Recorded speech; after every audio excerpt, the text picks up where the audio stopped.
Her abusive husband abandoned her at the hospital. Mafia boss found her and made him pay. She hadn't moved in 3 hours. Face swollen shut, 3 cracked ribs, ligature marks on both wrists. The chart said, "Fall downstairs." The bruises said something else. Ezrin Khalil stood beside her bed, close enough to read the damage her husband had left behind. The nurse asked for an emergency contact. The woman whispered, "There's no one." Ezrin looked down at her.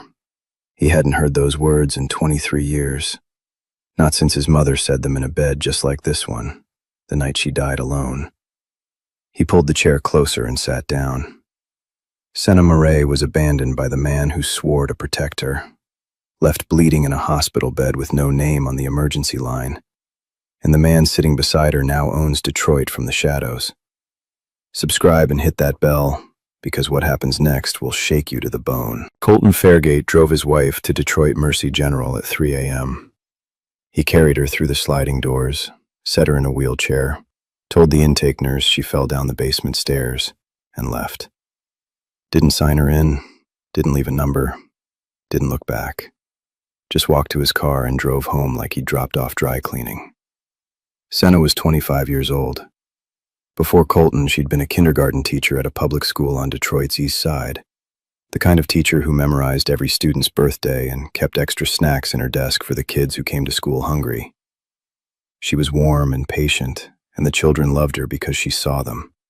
Every single one. Colton Fairgate took that from her. He was 39. A prominent real estate developer with magazine covers and a handshake that opened doors across the city. He sat on the board of a children's hospital. He donated to literacy programs. The local press called him a visionary. What the press didn't see was what happened behind the front door of the house he'd moved Senna into. 30 minutes outside the city, no neighbors close enough to hear anything, no friends allowed to visit.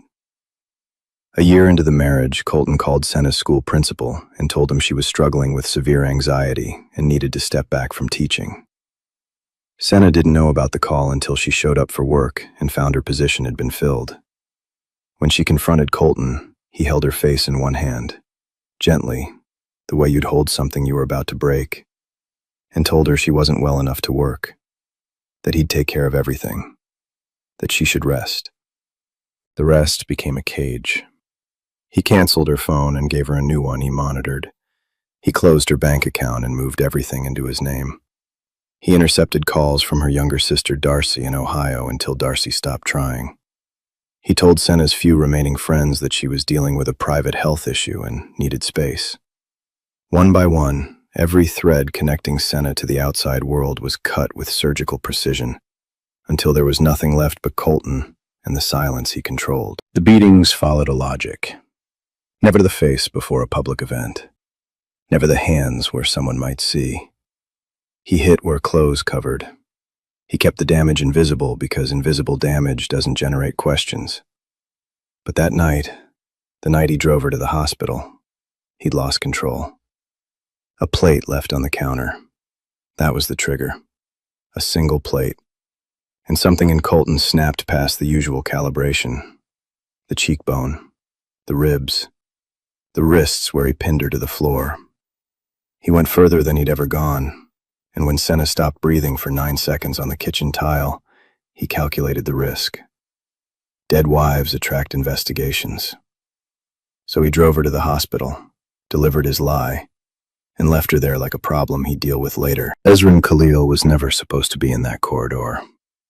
He was at Detroit Mercy General because his lieutenant, Rook, had taken a knife wound during a port territory dispute earlier that evening.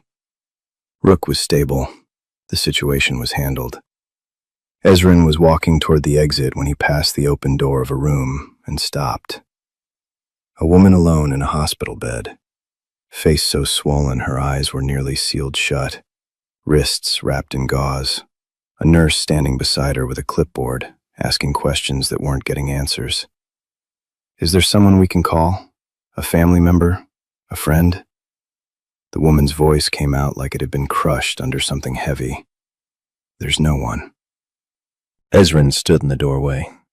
The fluorescent light hummed above him. The hallway smelled like bleach and coffee and the particular sadness that lives in hospitals after midnight. He was 37 years old, and he ran Detroit's underground with a stillness that made powerful men leave rooms. He didn't shout. He didn't threaten. His silence carried more consequence than other men's violence. He had killed, and he had ordered killing, and he had done things that would keep a priest awake for the rest of his natural life. But those two words, "there's no one," cracked something open that 20 years of control hadn't managed to seal. He was 14 the last time he heard them. His mother, Nadira, lying in a hospital bed with a broken jaw and internal bleeding. His father had beaten her for the last time, though none of them knew it was the last time until her heart stopped at 4:17 a.m. The nurse had asked the same question. Emergency contact. Nadira had given the same answer. There's no one. Because the man who was supposed to be her someone was drunk in the parking lot, and her 14-year-old son sitting beside her bed didn't count on a hospital form. Ezrin sat with his mother's body for 2 hours before anyone came. He stepped into Senna's room. He didn't speak to her. He found the attending nurse and paid for Senna's treatment in full. Cash, no name, no record. Then he pulled the chair beside the bed and sat down. Not close enough to crowd her, not far enough to disappear. Just present. Senna opened her one functional eye and looked at him. Who are you? Nobody you need to be afraid of. That's what they all say. I know, so don't believe me. Just rest. She watched him for a long time, this stranger in an expensive coat sitting beside her bed at 4 a.m. with no explanation and no demand. He didn't check his phone. He didn't speak. He just sat there, hands folded, eyes steady, like he had nowhere else in the world to be. Senna closed her eye. She didn't trust him. She didn't trust anyone. But the chair didn't scrape backward. The footsteps didn't retreat. The presence beside her stayed, warm and still and asking nothing. And somewhere between the beeping of the heart monitor and the gray light of a Detroit dawn creeping through the blinds, Senna Murray fell asleep without clenching her fists for the first time in 2 years. When she woke, the chair was empty. A cup of water sat on the bedside table. Beside it, a handwritten note on hospital letterhead in sharp, unhurried script. The door is open. It stays open. She held that note against her chest and stared at the ceiling, and something so small she almost missed it shifted behind her ribs. Not hope. Not yet. But the space where hope might fit if she ever let it back in. Senna stayed in the hospital for 3 more days. Colton called twice. The first time, he told the front desk he was her husband and asked about her condition with the warmth of a man who genuinely cared. The second time, he left a voicemail for the nursing staff explaining that his wife had a history of anxiety and clumsiness and that he'd be collecting her soon. The narrative was already being built. Concerned husband, fragile wife. A story so neat it could slide into any police report without a wrinkle. On the third morning, a man the size of a refrigerator appeared in her doorway. Broad, scarred, silent. He said one word. Win. Then he handed her a phone. One number programmed in it. She pressed call. Ezrin's voice was low and unhurried. Your husband filed a missing persons report this morning. He's playing the worried spouse on every local channel. If you walk out the front door, his version of you is the only one anyone will see. Senna's chest tightened. So I'm trapped. No, you have a choice. I have a place. No public record, no digital trace. The door locks from the inside and you hold the only key. Not me. 40 minutes later, Wynn drove her to a restored Victorian in Detroit's Corktown neighborhood. It was quiet, clean, warm. Nothing like a cage. Nothing like home either. Just a space that didn't hurt to exist in. The first thing Senna did was test the bedroom door. She locked it, unlocked it, locked it again. Stood in the frame with her hand on the knob, breathing. The lock was hers. The choice was hers. She left it unlocked and sat on the edge of the bed and pressed her palms against her eyes until the shaking stopped. Ezrin arrived that evening. He sat across from her at the kitchen table and opened a folder thick enough to stop a door. "I've been looking into your husband for months," he said. "Not because of you, because buildings in my territory keep burning." He laid it out. Over the past 3 years, Colton Fairgate had purchased 11 distressed residential properties in low-income Detroit neighborhoods. Each one was insured heavily. Each one burned within months of purchase. The fires were ruled accidental. Colton collected $2.7 million per claim on average. But the buildings weren't always empty when they burned. 3 people had died. A young couple in Brightmoor who'd been squatting in one of the buildings because shelters were full. And a 60-year-old woman named Ruth Adair, a grandmother and church volunteer who'd been sheltering in a Corktown property after being evicted from her apartment.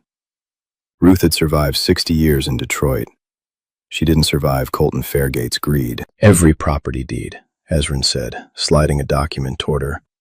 "Every insurance application, every claim, is filed under a trust in your name." Senna read the page. Her name, her signature, forged, but convincing. If the fraud ever unraveled, she'd be the one in handcuffs. Colton would walk away clean. He hadn't just married her to own her, he'd married her to wear her like a mask. Senna sat very still. The old version of her, the one Colton had spent 2 years building, the fragile, anxious, helpless woman who couldn't be trusted with her own phone, would have crumbled.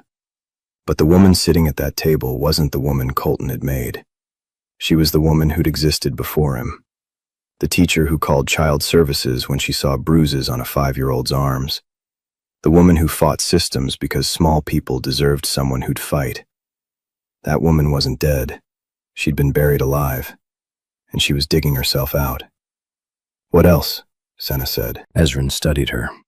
Then he pushed the rest of the folder across the table. They worked through the night. Ezrin sat across from her reading while she went through the documents page by page. He didn't hover. He didn't explain things she could figure out herself. At midnight, he set a cup of tea beside her without being asked. She looked up. He was already back in his chair. She wrapped her hands around the mug and something loosened behind her sternum, a knot she'd been carrying so long she'd forgotten it was there. She fell asleep at the table near dawn. When she woke, a blanket was draped across her shoulders. Ezrin was gone. Wynn was in the hallway, quiet as concrete. The second night, Senna woke at 2 a.m. screaming. The nightmare was always the same. Colton standing over her, the door sealed, no air, no way out. She threw the bedroom door open, gasping, and found Ezrin sitting in a chair in the hallway. Not inside the room, outside. A book open in his lap. He looked up. "Bad dream?" She nodded, still shaking. "Door's open," he said. "It stays open." He went back to reading. Senna stood in the doorway for a long moment, her heartbeat slowing, the panic draining like water from a cracked glass. She went back to bed. She slept through until morning. It was the first unbroken night in 2 years. The next evening, Colton appeared on the local news. A groundbreaking ceremony for a new affordable housing project. Golden shovel in hand, mayor beside him. That warm, practiced smile beaming into every living room in Detroit. The anchor called him a champion of the city's most vulnerable communities. Senna watched from the safe house couch. She didn't flinch. Something crystallized inside her. Not broke, crystallized. Like a lens snapping into focus. The man on that screen built his fortune by burning homes with people inside them. He wasn't a champion. He was a performance with nothing underneath. She wasn't the broken one. He was. He'd always been. She went back to the documents, went deeper, and the floor dropped out. Colton wasn't working alone. His partner was Alderman Tynes, a city housing official who fast-tracked condemned property designations so Colton could buy them for pennies. Tynes buried fire investigation reports. He suppressed evidence. But there was a witness they couldn't erase. A 13-year-old boy named Marcus who lived next door to one of the burned buildings. Marcus saw men pour accelerant through the basement windows. He told the police. The report vanished within 48 hours. Marcus and his mother were evicted 2 weeks later through a code violation Tynes manufactured. The boy was still out there. His testimony was devastating. And Colton had spent a year making sure no one heard it. Senna closed the folder. She stood up and walked into the room where Ezrin was reviewing port schedules.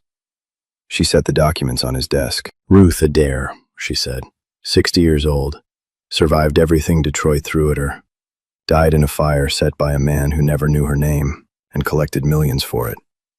Her voice cracked. Then it broke open. Everything she'd held inside for 2 years came pouring out. The beatings, the isolation, the locked doors, the way Colton had whispered her into believing she was nothing until she almost became it. She didn't scream. She spoke, and every word landed like something that had been caged too long, finally hitting open air. Ezrin didn't move. He listened. When she finished, raw-voiced and trembling, he said, "Good. You have a voice. Use it." Senna wiped her face, her jaw set. "I don't want him dead. Dead is easy. Dead means it stops. I want him to watch everything he built turn to ash while he's still breathing. I want him to sit in a cell and know that the woman he left on a hospital bed is the one who put him there." The Detroit Urban Development Gala was 3 weeks out. Colton Fairgate was receiving the Rising Pioneer Award at the Detroit Institute of Arts for what the program called Visionary Community Revitalization. The governor would attend. 400 guests, full press coverage, live streamed across Michigan. The biggest stage in the city, built to celebrate a man who burned homes for profit and left people inside them. Senna intended to use every camera in that room. Ezrin laid out the logistics.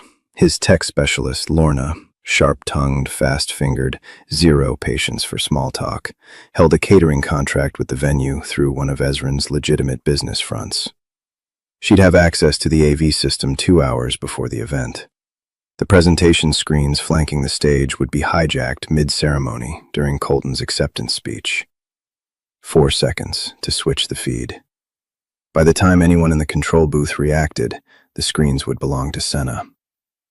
"One shot," Lorna said. "If anything looks doctored, they call it a hack, and Colton walks away a victim. The evidence has to be bulletproof." "It will be," Senna said. She spent the next 2 weeks building the package, with the steady hands of a woman who had nothing left to lose and everything to prove. Property deeds showing 11 buildings purchased through the trust in her name, signatures forged, as forensic handwriting analysis confirmed. Insurance claims totaling tens of millions. Fire department photographs of every burned building. Ruth Adair's death certificate beside a church photo of her smiling in a blue dress. The suppressed arson investigation reports Tynes had buried.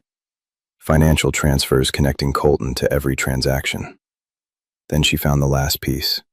The one that turned a fraud case into something that would make the room stop breathing. 2 life insurance policies, both on Senna, totaling $3 million. The beneficiary wasn't Colton. It was a shell trust he controlled. The policies had been taken out 6 months ago. Ezrin's team pulled Colton's laptop history and found searches for blunt force trauma survivability thresholds, domestic fall fatality statistics, and accidental death investigation timelines. Senna sat back from the screen and let the picture assemble itself. The escalating violence wasn't rage, it was math. Each beating carefully calibrated, never enough to kill, always enough to leave a record. Hospital visits documented as falls and accidents, building a paper trail of a clumsy, fragile woman whose eventual death would surprise no one. The night he drove her to the hospital and left wasn't abandonment, it was a test. How much damage could she absorb and still survive? When she didn't die, the timeline moved up. The next beating was meant to be the last. She added the insurance policies and browser history to the evidence package. Her hands didn't shake. Ezrin's people located Marcus and his mother in a shelter on Detroit's east side, displaced by the manufactured eviction Tynes had arranged to silence them. Senna visited personally. She didn't send a lawyer. She didn't send Ezrin. She went herself, sat on the floor of the shelter's common room, and listened to a 13-year-old boy describe the night his neighbor's building burned. The men he saw through his bedroom window, the liquid splashing against the basement glass, the sound the fire made when it caught, a low whoosh, then a roar that shook the walls. The way his mother grabbed him and ran. Senna listened the way she used to listen to her students, fully, without interruption, without judgment. When Marcus finished, she asked him one question. Would you say that again on camera so the people who did this can't pretend it didn't happen? Marcus looked at his mother. His mother looked at Senna. Then Marcus nodded. They recorded his testimony that afternoon. Steady voice, clear eyes, devastating. Meanwhile, Colton wasn't idle. He'd escalated the missing persons campaign, another tearful press conference, a candlelight vigil he organized himself, a public reward that made the evening news. Alderman Tynes pushed surprise building inspections on 3 of Ezrin's Corktown properties, a thinly veiled threat. The window was narrowing. Every day Senna stayed hidden was a day Colton's public sympathy grew stronger. The night before the gala, Senna stood in the backyard of the safe house, looking at the Detroit skyline. Orange light bled across the river. The city hummed the way it always did, restless, alive, indifferent to the wars fought inside its houses. Ezrin found her there. He stood beside her, close enough that she could feel the warmth of him without touching. Afraid?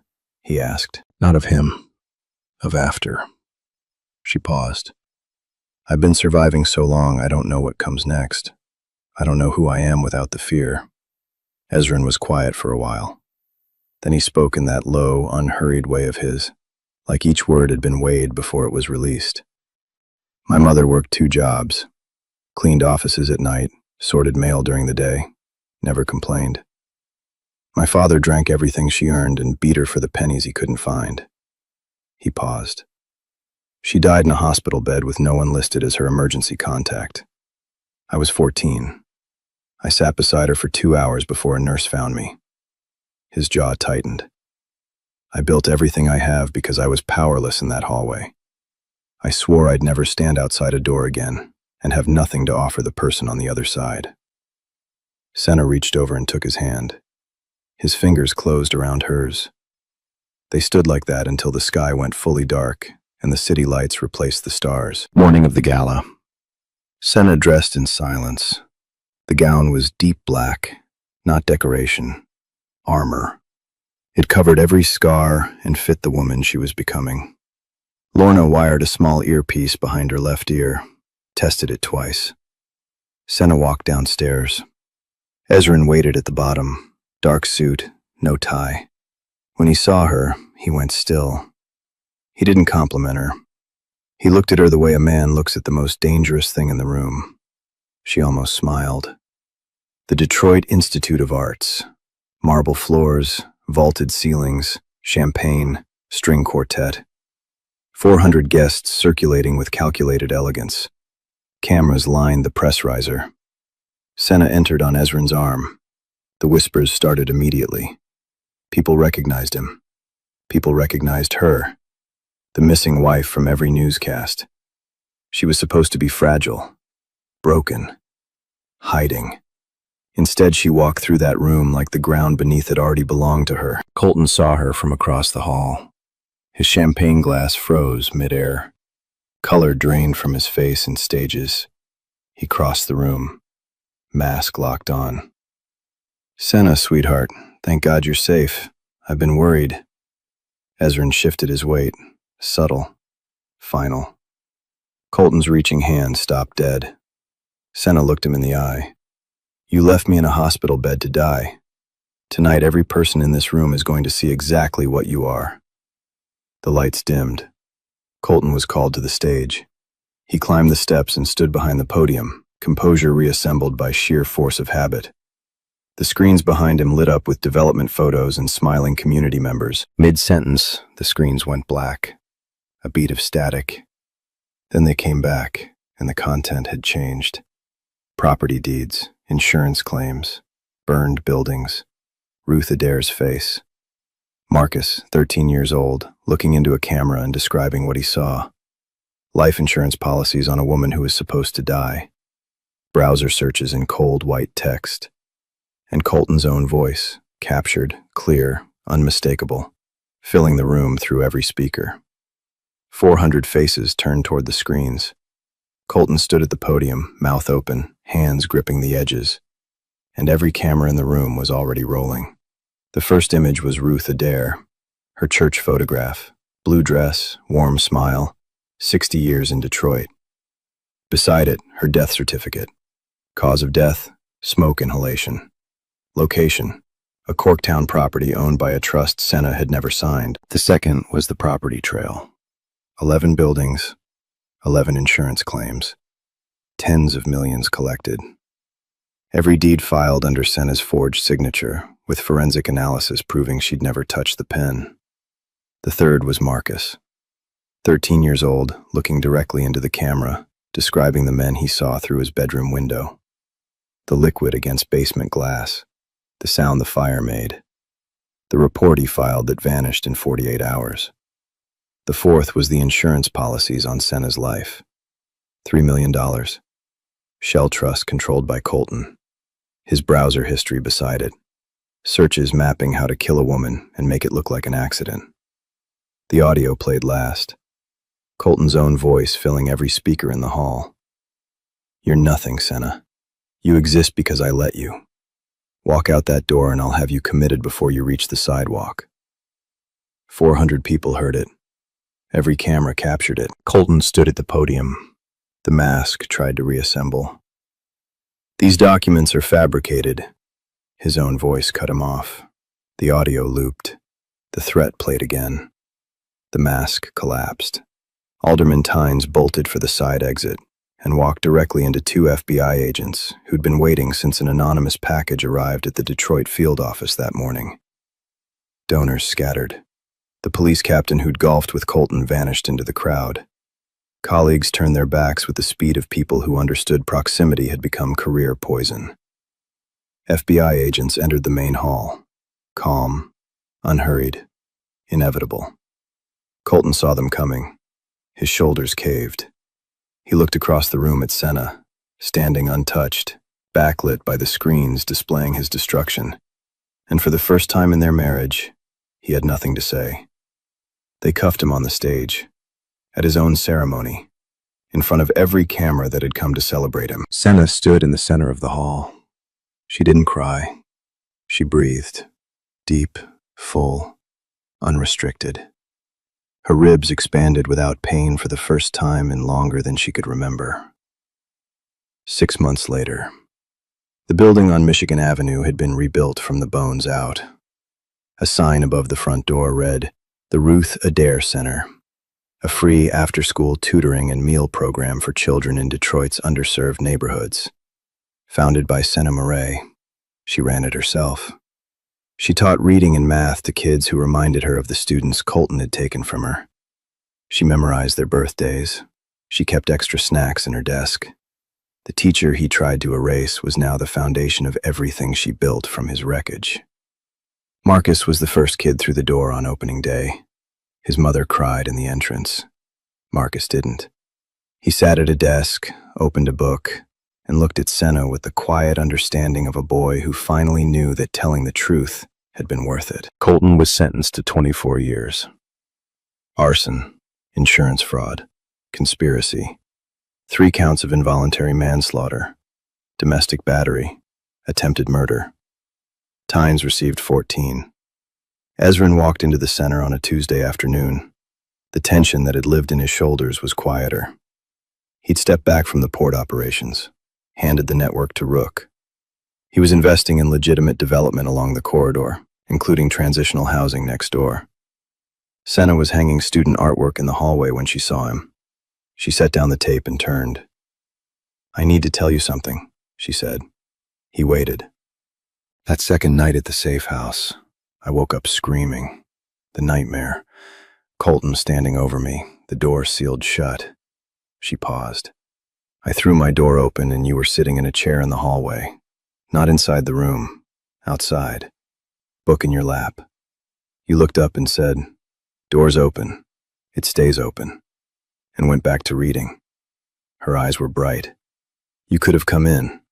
Any other man would have made that moment about himself. But you understood that a door I controlled meant more than anything you could give me by crossing it. That's when I knew. Ezrin stepped forward. Senna closed the distance. The kiss was hers, her choice, her timing. Not because he saved her. Because he showed her she could save herself. Because the most powerful thing he ever gave her was a door she controlled, and the space to decide when to open it. A federal detention facility outside Detroit. Colton Fairgate on a thin mattress in a cell barely wider than his shoulders. A television behind plexiglass. The anchor's voice bright and steady. The Ruth Adair Center, founded by Senna Murray, today celebrated the enrollment of its 200th student, providing free tutoring and meals to children across Detroit's most underserved neighborhoods. Colton's hand found the remote. He pressed the button. The screen went dark. The cell went quiet. The kind that doesn't lift, doesn't soften, doesn't end. He sat in it, and he lived with it. Senna Murray was abandoned in a hospital bed at 3 a.m. No phone, no money, no name on any emergency line. She whispered, "There's no one," to a nurse in an empty room. She was wrong. The man beside her bed wasn't a saint. But he knew what it looked like when the world gave up on someone. Because the world gave up on his mother in a room just like that one. He couldn't save his mother, but he could pull up a chair. He could leave a door open. She walked through it. And what she built on the other side will stand long after every name in this story has been forgotten. If this one reached you, don't let it sit quiet. Drop a comment and tell us what you'd name your center. Share this with someone who needs to hear that being left behind isn't the end. It's the ground floor of something better. Subscribe, ring that bell, and be here when the next one drops. It's already burning. We'll see you there.